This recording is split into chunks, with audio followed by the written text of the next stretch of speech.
Shalawam Israel.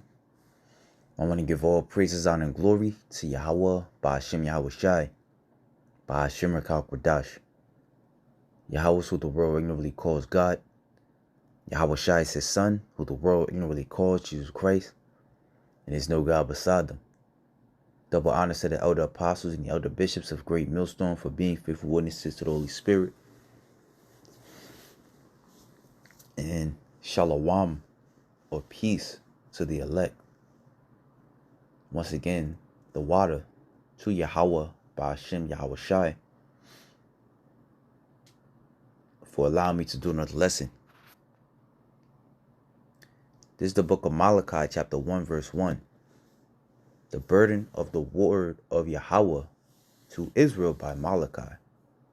I have loved you, saith the Lord. Yet ye say, wherein hast thou loved us?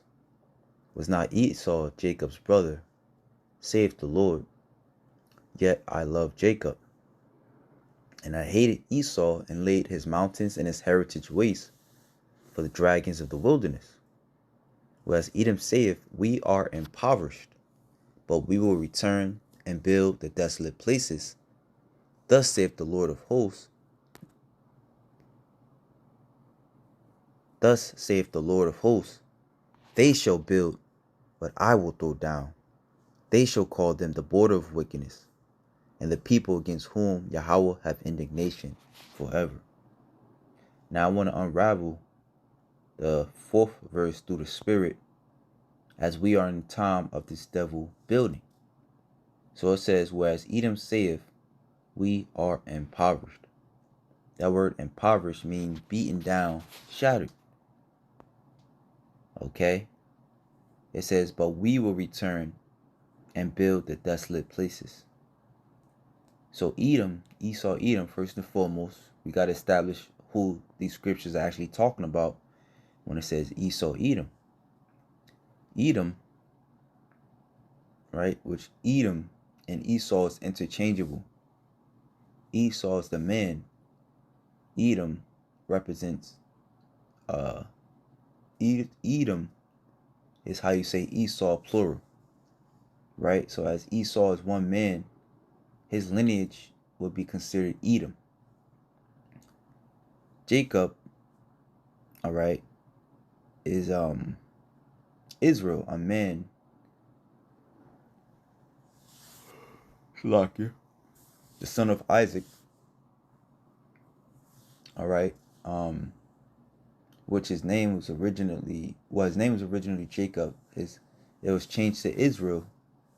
Israel are the people that come, or Israel, all right, is a man, but then his descendants or his lineage would also be called Israel. Esau, Edom today is a so-called white man. Israel today is so-called blacks, Hispanics, and Native Americans. All right.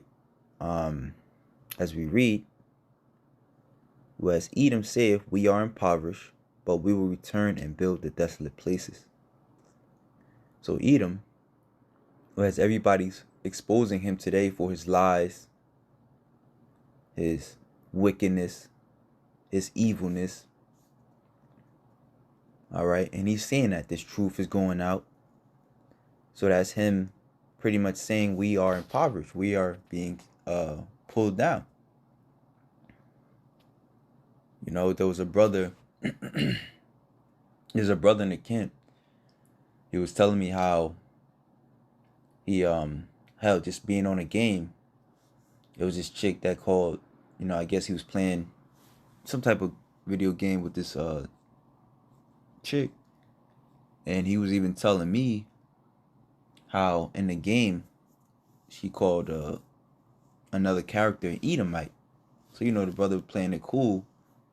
He's pretty much like kind of shocked. So he asked her again, and she confirmed it.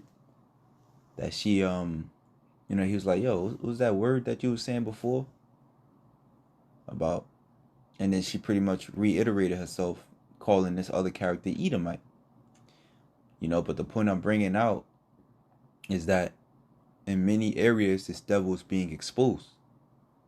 to now even the average, knucklehead Israelite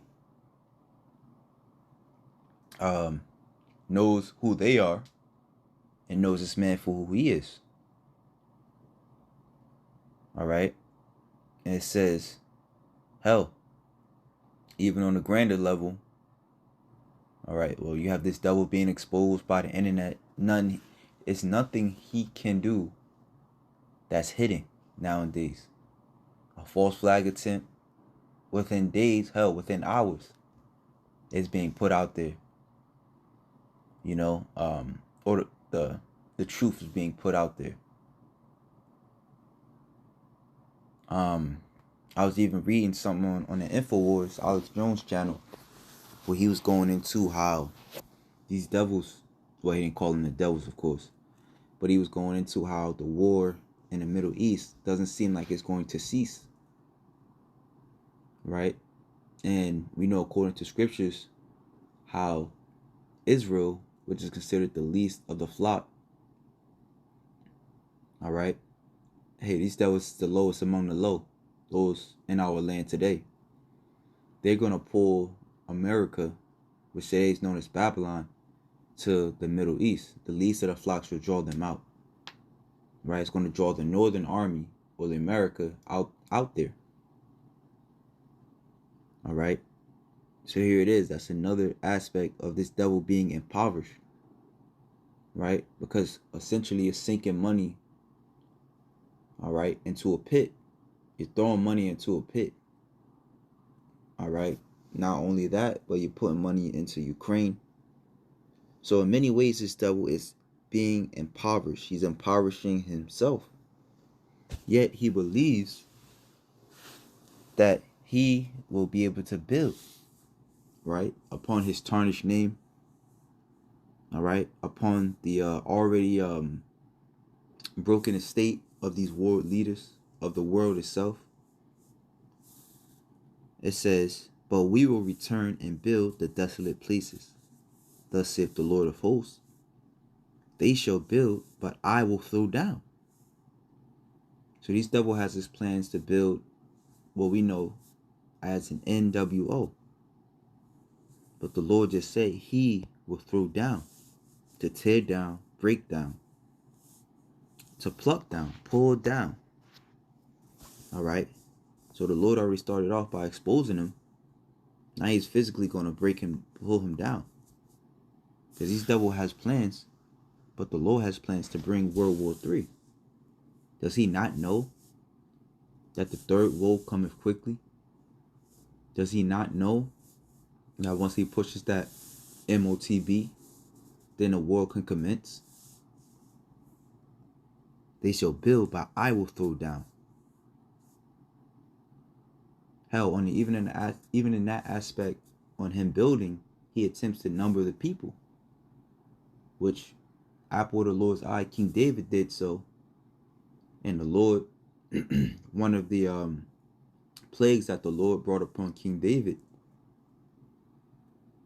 or one of the, because he was able to choose, his punishment for numbering the people.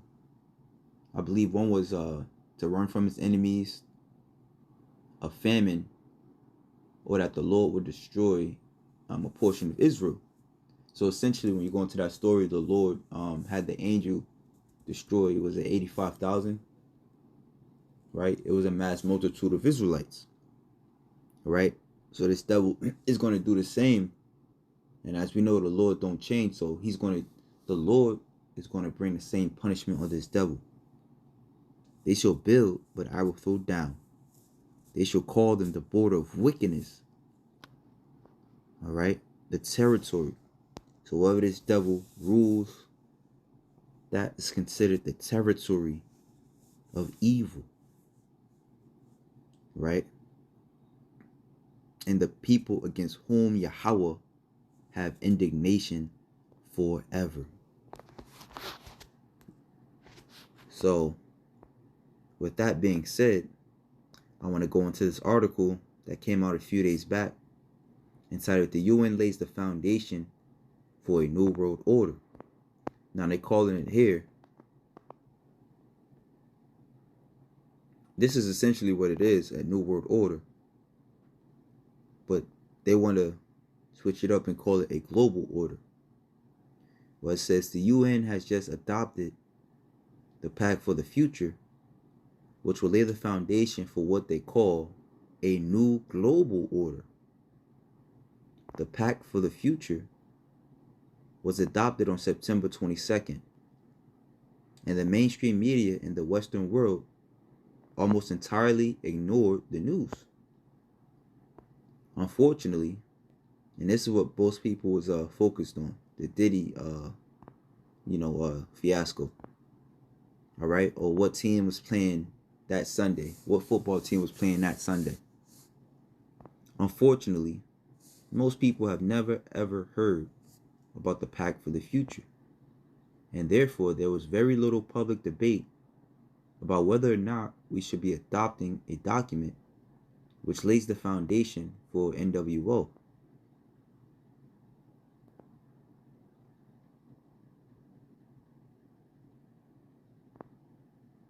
The text of the Pact for the Future is available online, but hardly anyone will ever read it, and many of the most important provisions are buried toward the end of the 56-page document. Of course, everyone should take the time to actually read this document, because our leaders just committed us to an extremely insidious global agenda that literally covers just about every conceivable area of human activity. So this is a very, what's that word, insidious,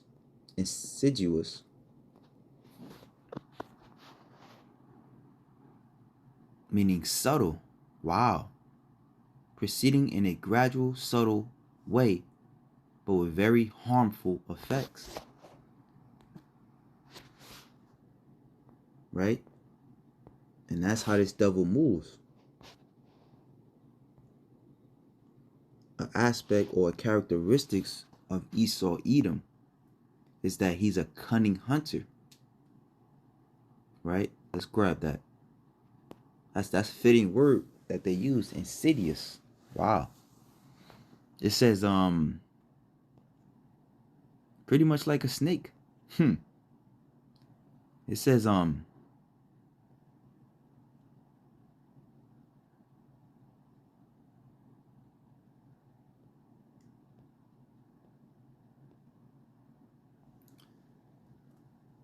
Genesis 25:27. And the boys grew, and Esau was a cunning hunter, a man of the field. And that word cunning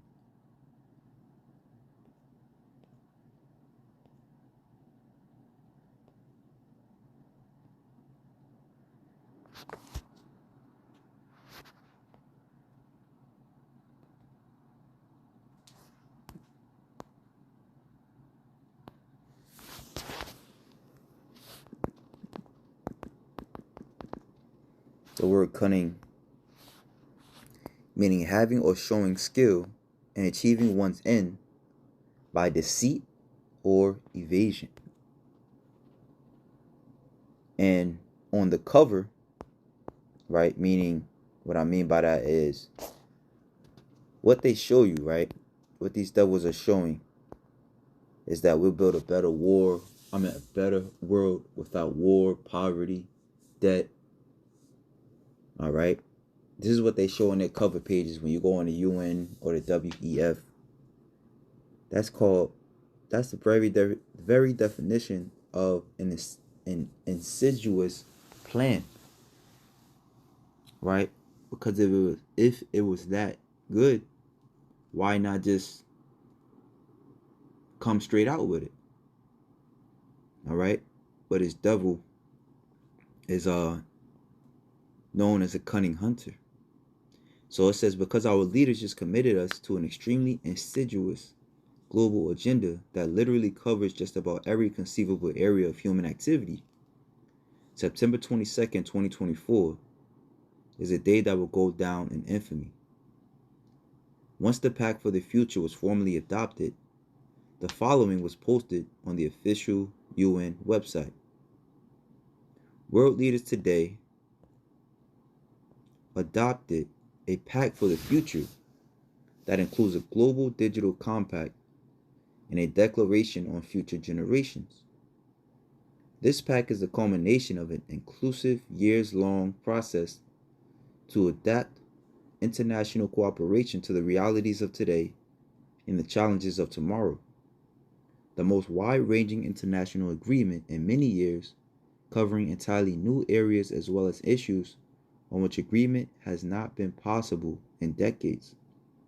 The Pact aims, above all, to ensure that international institutions can deliver in the face of a world that has changed dramatically since they were created. As the Secretary General has said, we cannot create a future fit for our children, our grandchildren, with a system built by our grandparents. And this reminds me of a quote that Kamala would say. Let me see if I can find that quote. It says,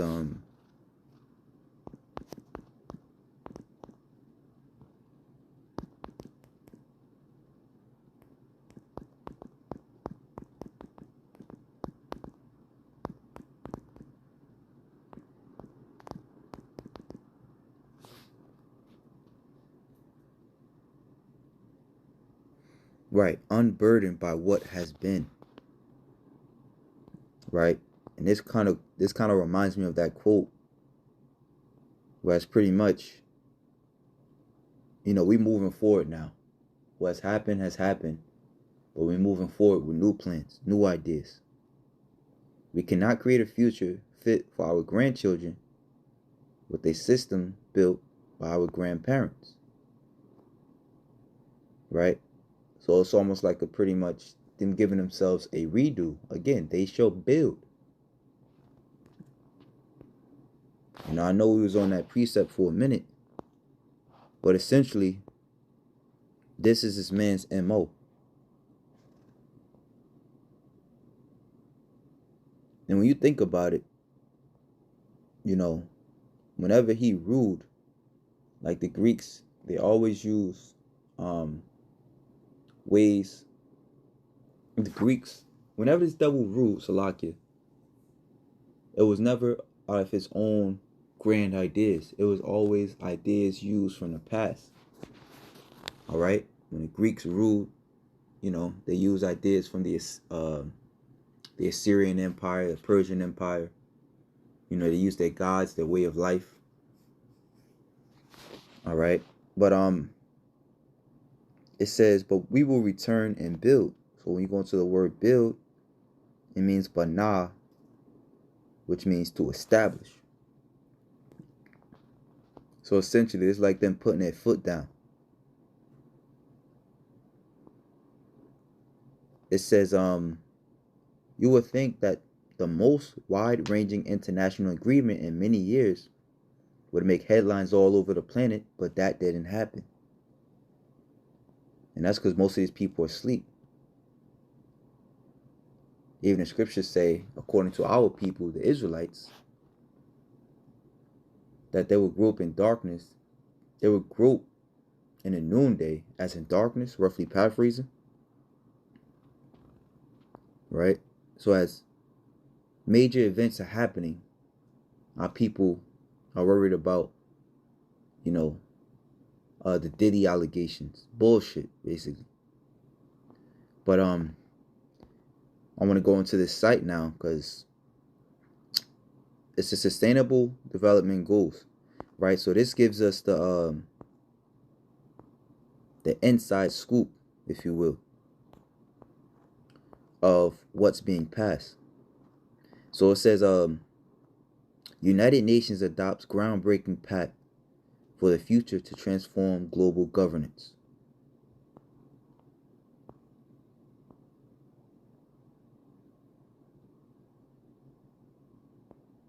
Right? So again, they speak in real good words. The Pact for the Future, the Global Digital Compact, and the Declaration on Future Generations open the door to new opportunities and untapped possibilities, said the Secretary General during his remarks at the opening of the Summit of the Future. The President of the General Assembly noted that the pact would lay the foundations for a sustainable, just, and peaceful global order for all peoples and nations.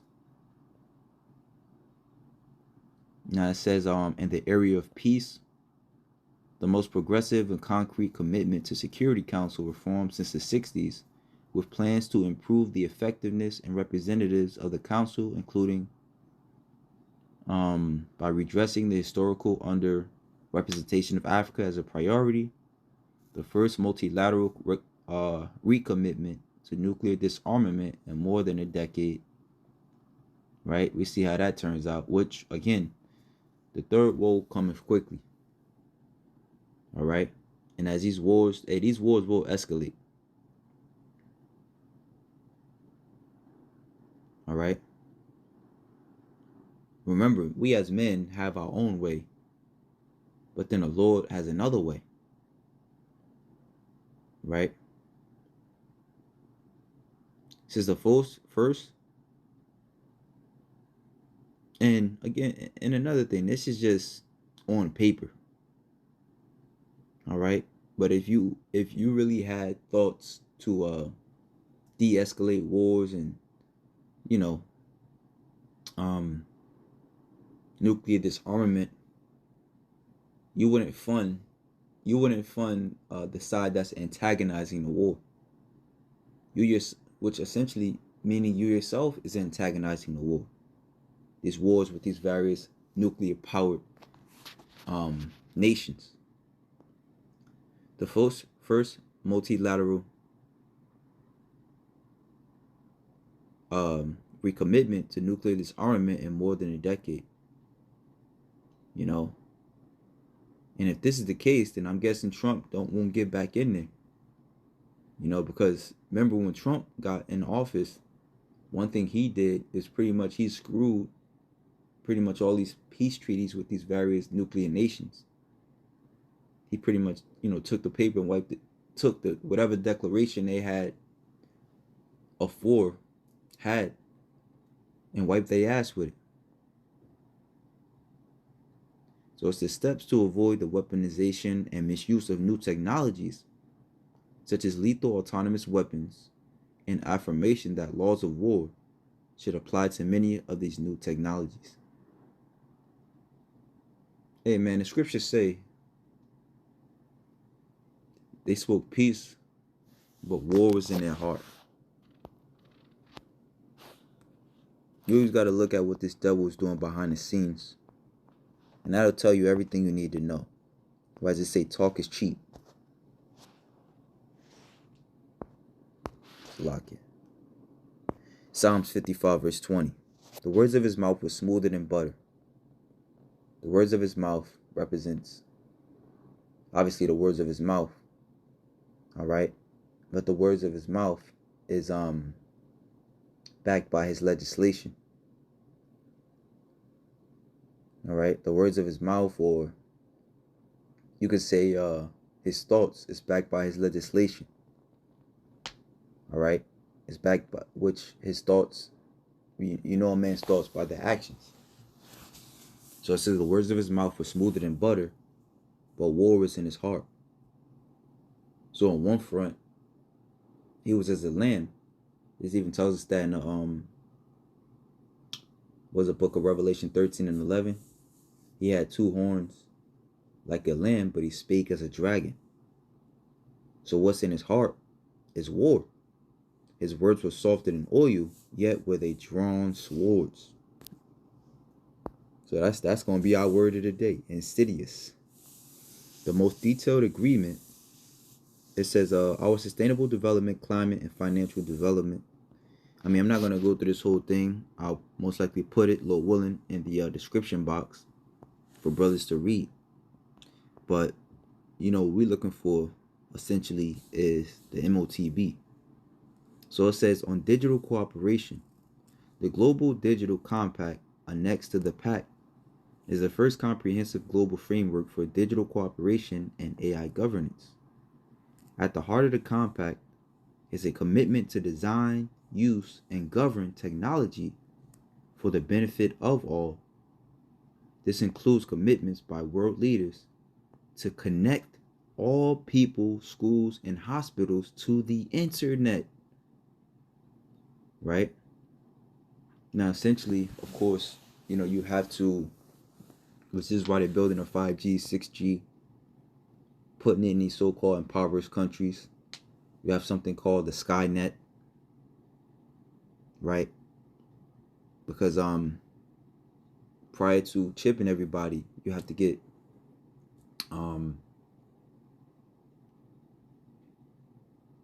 prior to chipping everybody, right? You have to build the infrastructure. Not only having to build the infrastructure, but at the same time getting the people used to leaning on technology. Anchor digital cooperation in human rights and international law. Make the online space safe for all, especially children, through actions by governments, tech companies, and social media. Govern artificial intelligence with a roadmap that includes an internet scientific panel and global policy dialogue on AI. Right? This sounds cute. Which, remember the devil Yuval Noah Harari himself said that he wants to chip the people.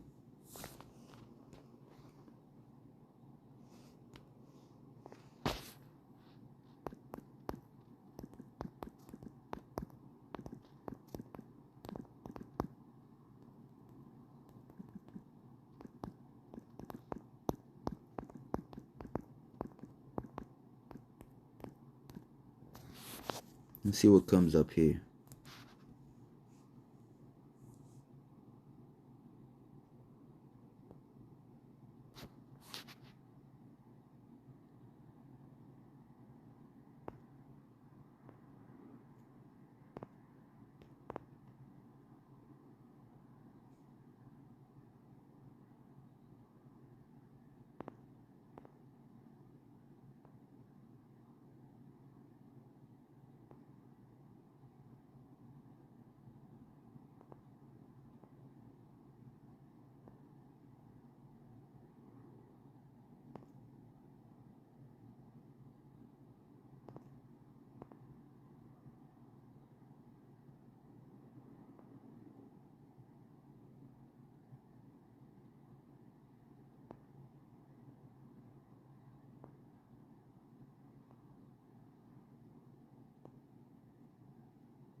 Another thing, when you look up this guy, Yuval Noah Harari, which is widely praised by, Carl Schwabs and the likes of him. He represents Esau, Edom to a T. Because, he's soft-spoken. However, the words that comes out of his mouth is that of pretty much a heinous crime.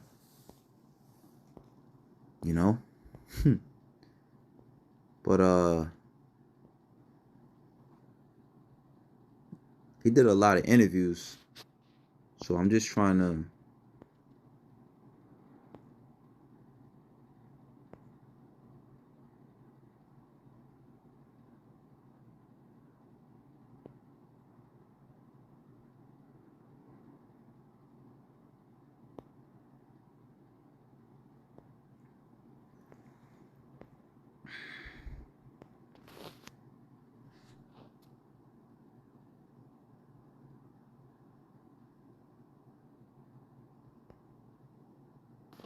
wow, hold up.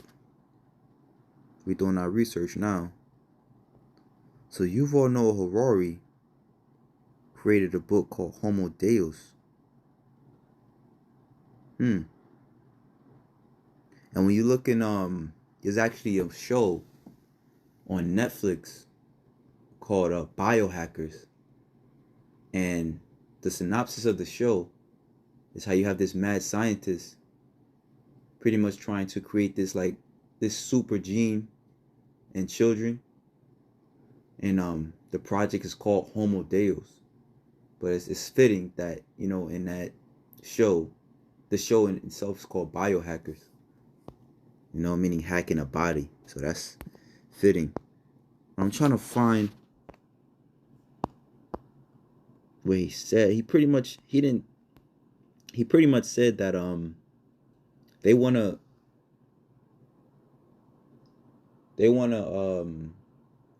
their goal is to sit inside the people. Let me see. We're gonna find the Lord willing.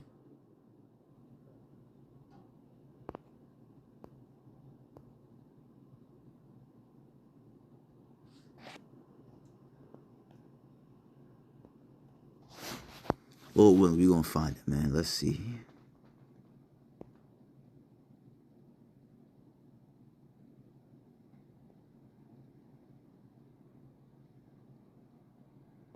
Okay.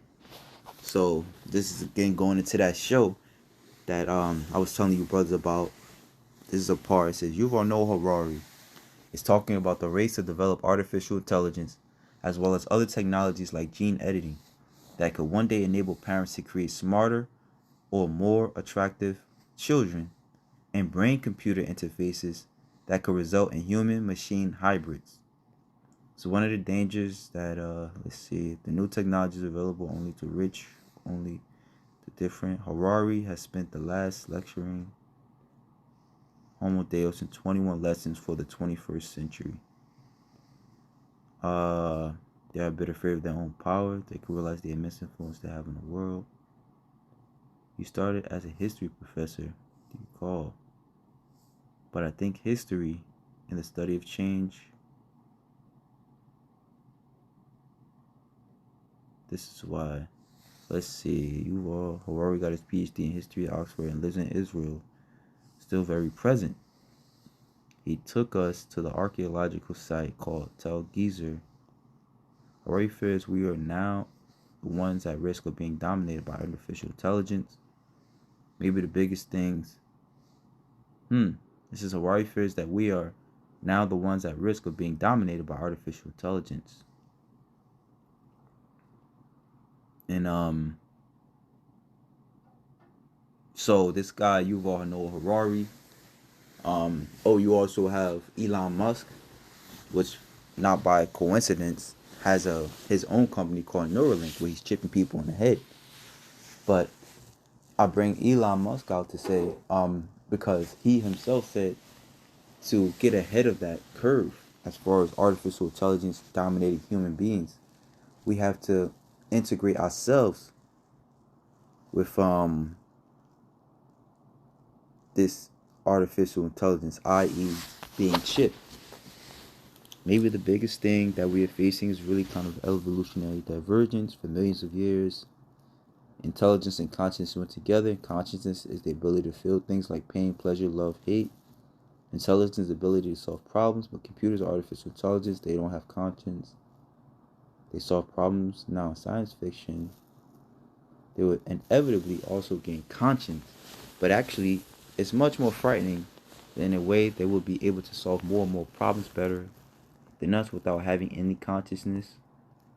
They're already gaining power. Some lenders.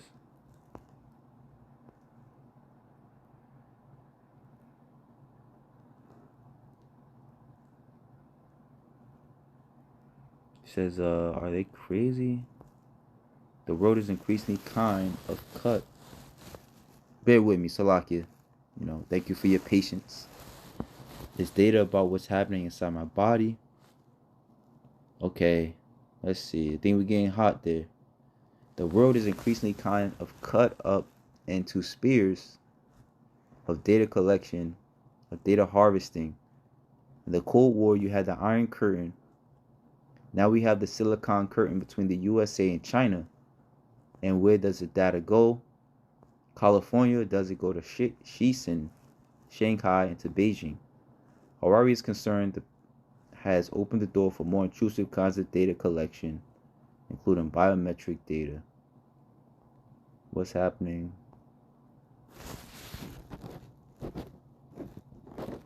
All right, here we go. Salakia. The water for your patience, Akin. Akwaf once again. All right, so it says, Yuval Noah Harari, the world is increasingly kind of cut up into spheres of data collection, of data harvesting. In the Cold War, you had the Iron Curtain. Now we have the Silicon Curtain between the US and China. And where does that data go? California, or does it go to Shenzhen and Shanghai and to Beijing? For our is concerned, the PAND has opened the door for more intrusive kinds of data collection, including biometric data. Anderson Cooper, what is biometric data? It's data, Yuval Noah Harari, it's data about what's happening inside the body. What we have seen so far is cooperations in governments collecting data about where we go, who we meet, what movies we watch. The next phase is surveillance going under the skin. Right? So he said it. Let me screenshot that. Right? So he said it in this interview. Let's see, when did this come out?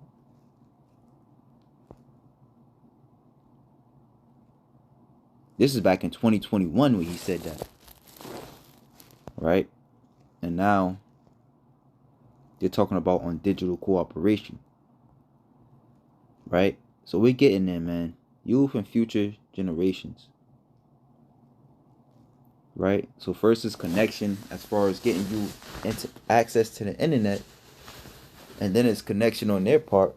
On your part is access to the internet. On their part is access to you, biometric data. It says youth and future generations. The first ever declaration of future generations with concepts, concrete steps to take account of future generations in our decision making. Right. And it says summit process. Let's see. The summit process and the Pact have been deeply enriched by the contributions of millions of voices and thousands of stakeholders from around the world.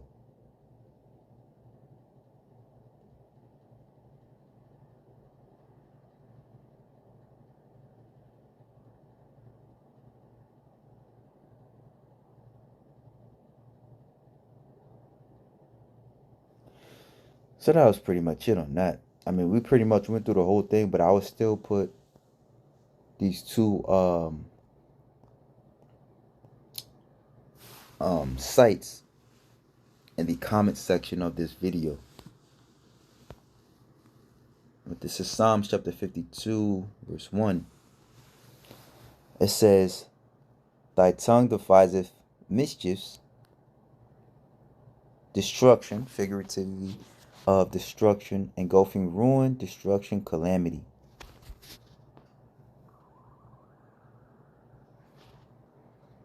Thy tongue deviseth calamity like a sharp razor working deceitfully. Damn. Thou lovest evil more than good, and lying rather than to speak righteousness. Thou lovest all devouring words, O thou deceitful tongue. God shall likewise destroy thee forever. He shall take thee away and pluck thee out of thy dwelling place, and root thee out of the land of the living. So if that, Shalawam to the elect.